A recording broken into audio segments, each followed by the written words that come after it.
자, 이번에는 이제 북이 왜 핵무기를 개발했는지 또 어떻게 개발해왔는지를 좀 보겠습니다. 코리아 전쟁 때 트루만 대통령과 맥아더가 그 북과 중국의 핵 공격을 검토를 했죠. 예. 맥아더가 제안했는데 트루만이 검토하다가 거부했습니다. 그래서 전쟁 이후에 1954년에 북은 인민군 내에 핵무기 방위 부분을 설치했다. 이제 소련은 이제 이러한 북의 핵무기 개발을 막고자 핵의 어떤 평화적인 이용, 원자로죠. 원자로 건설을 지원하겠다. 이렇게 하면서 몇 가지 이제 이러한 협정들을 맺었다는 거죠.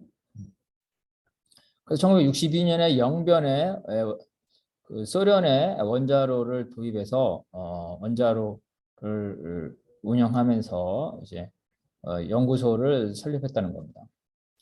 1958년부터 이제 미국이 남해 그 전술 핵무기를 배치했다는 겁니다. 전략 핵무기는 세계대전을 그 감수하는 거기 때문에 사용되지 않는 핵무기지만 전술 핵무기는 실제로 국지전에서 사용됩니다. 그래서 북에 대해서 엄청난 그 위협이 됐겠죠. 근데 이 시기에 북은 이제 중소 분쟁에 개입하지 않으면서 등거리 정책을 합니다. 그래서 그 중국과 소련에 대해서 그 중국의 문화혁명이라든지 소련의 수정주의라든지 이런 것들을 공개적으로 비판을 합니다. 그래서 중국과 소련의 북이 그 의존할 수 없는 그런 상황이라는 거죠.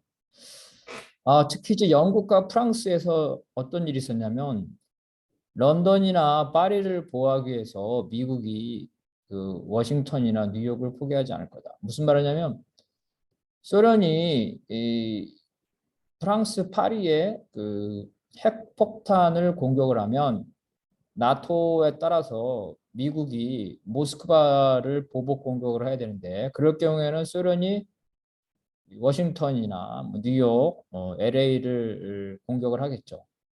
그럼 미국 입장에서는 자기네 사람들 수천만 명, 그죠?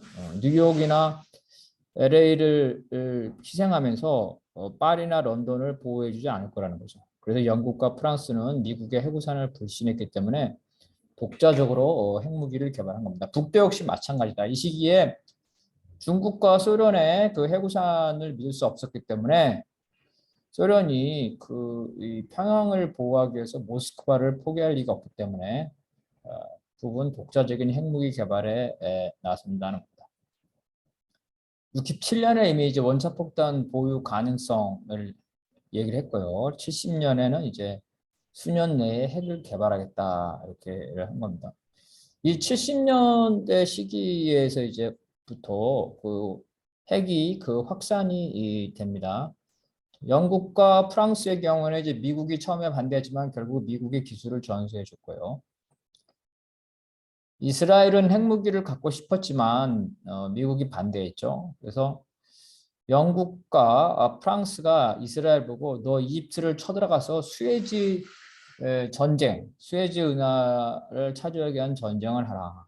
니들이 먼저 전쟁을 하면 영국과 프랑스가 나중에 개입을 해서 이 수에즈 운하를 우리가 차지하겠다. 대신 너희들에게는 핵폭탄 기술을 전수해 주겠다. 이렇게 됩니다. 그래서 이러한 그 대가로 이스라엘이 그 핵무기를 갖게 되고요. 미국은 이걸 알았지만 눈을 감았죠. 예스도 안 하고 노도 안 하는 그러한 정책을 이스라엘에게 요구를 합니다. 남아공은 자, 이스라엘의 도움을 받는데요. 이스라엘이 중성자탄이나 수소폭탄 실험을 해야 되는데 영토가 좁아서 할 수가 없습니다. 그래서 남아공에서 이러한 핵실험지를 제공받는데요. 그 대가로 남아공에게 핵 기술을 제공을 하게 됩니다. 자, 인도는 중국과 분쟁을 하게 되면서 적대적이 되기 때문에 미국은 이 중국 봉쇄에 대한 협조를 얻기 위해서 인도의 핵무기 개발을 묵인하고요. 자, 파키스탄의 경우에는 처음에는 핵무기를 개발하려는 그 수상이 폭사하는 등 미국은 파키스탄 특히 회교 국가이기 때문에 핵무기 개발에 아주 민감한 반응을 보였는데요. 하지만 테러와의 전쟁에 파키스탄이 협력하면서 파키스탄의 핵무기 개발을 역시 묵인합니다.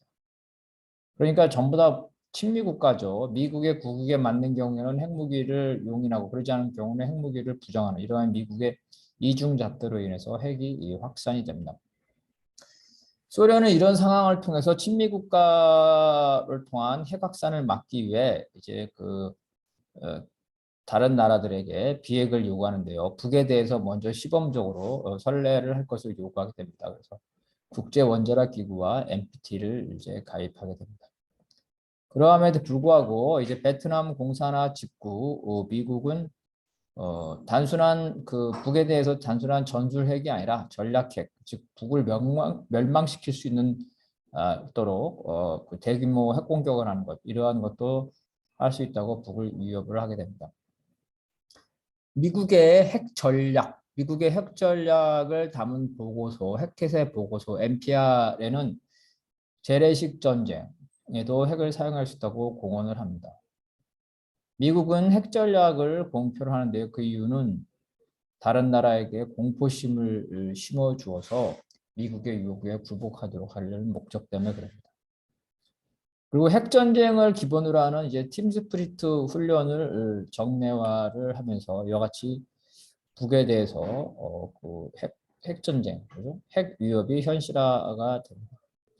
이 지도는 뭐냐면요. 냉전 시기에 미국이 이 북에 대해서 핵 공격을 하는 그러한 타격 대상을 하는 겁니다. 1956년 기준이고요. 미국의 국립문서기록보관서가 비밀 해제한 1959년의 그 보고서입니다. 이 보고서에 따르면 미국은 북에 대해서만 90개의 핵무기 타격 목표를 설정했습니다.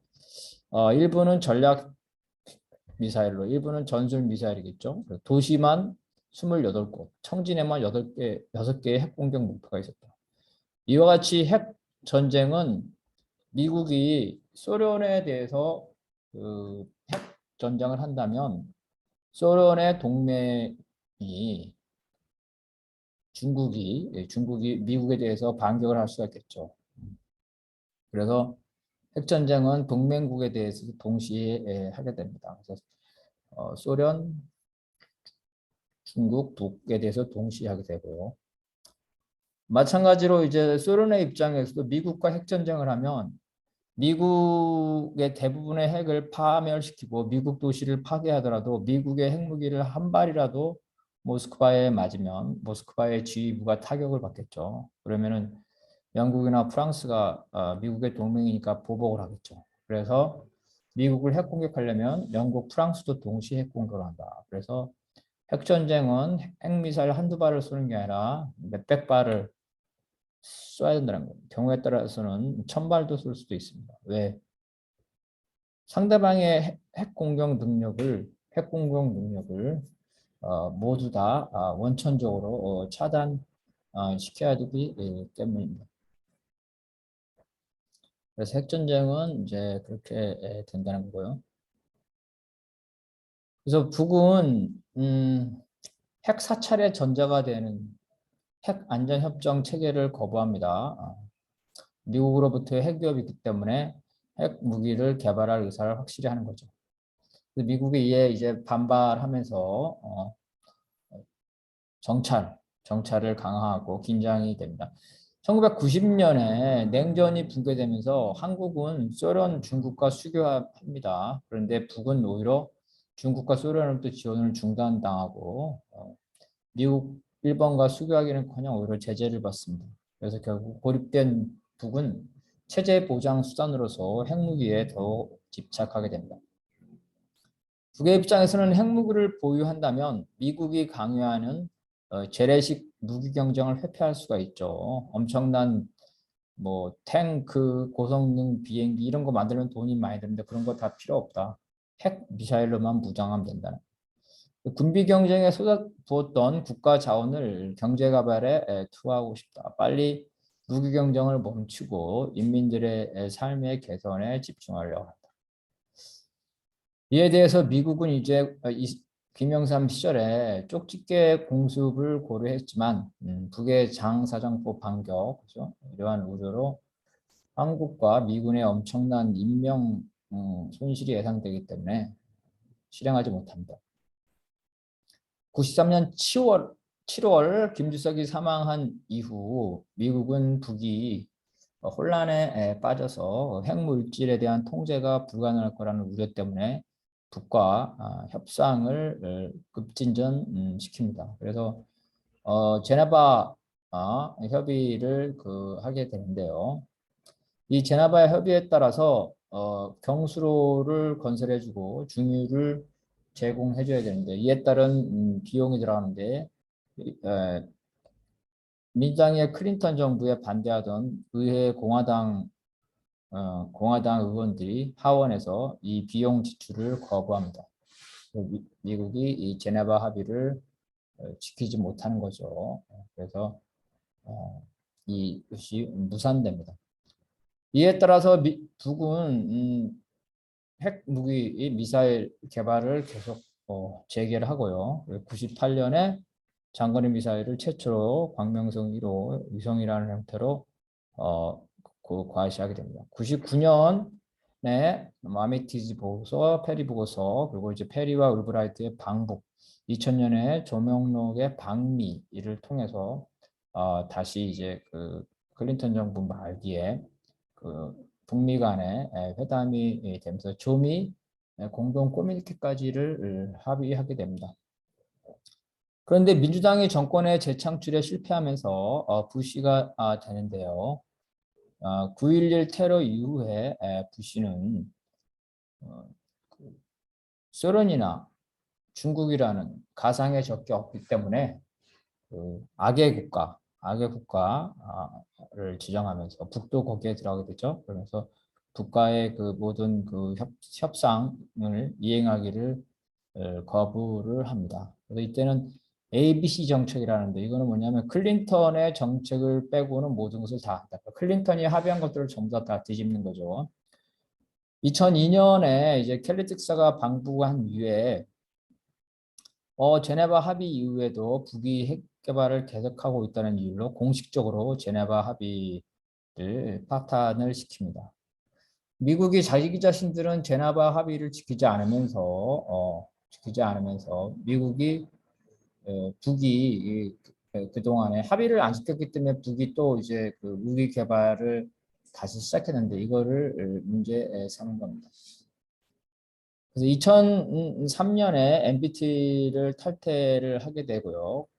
그다음 2006년에 북미가 육자회담에서 합의를 합니다. 그런데 방코델타 아시아 은행에 묶여 있는 북의 자금에 대해서 미국이 제재를 유지하면서 이 국제회담 결과도 파탄이 납니다.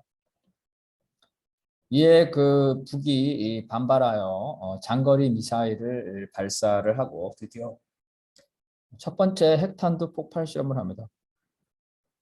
이에 대해서 미국이 그 상황이 심각해지기 때문에 양보를 해서 이 벙커델타 아시아 자금을 다시 그 북이 인출할 수 있도록 하는데요. 북은 미국에 대해서 바로 미국으로부터 받는 것이 아니라 미국의 소프트, 그러니까 국제 금융 결제 시스템을 통해서 반환받을 것을 요구합니다. 왜냐하면 미국의 정책이 북을 소프트 국제 금융 결제 시스템에서 배제하려는 건데 이 배제하려는 것을 북이 저지하기 위해서 하나의 시범 케이스로 그렇게 요구를 하고 북은 미국에게 이러한 양보를 받아내게 됩니다. 그 이후에 이제 그 북은 뭐 후세인이나 가다피나 이런 거를 보면서 더욱더 이제 미국이 대화의 의사가 없기 때문에 핵무기를 완성하고자 했고 2010년대에는 사실상 핵탄두와 장거리 미사일 개발을 완료했다고 볼 수 있겠습니다. 그리고 2014년에는 그동안에 산발적으로 있던 관련 군대를 전략군으로 통합을 했고요. 그래서 이에 따라서 이 전략군이 중거리, 단거리, 장거리 미사일, 그 다음에 잠수함 발사 미사일, 이러한 전략 미사일 부대를 운영하게 되는 겁니다.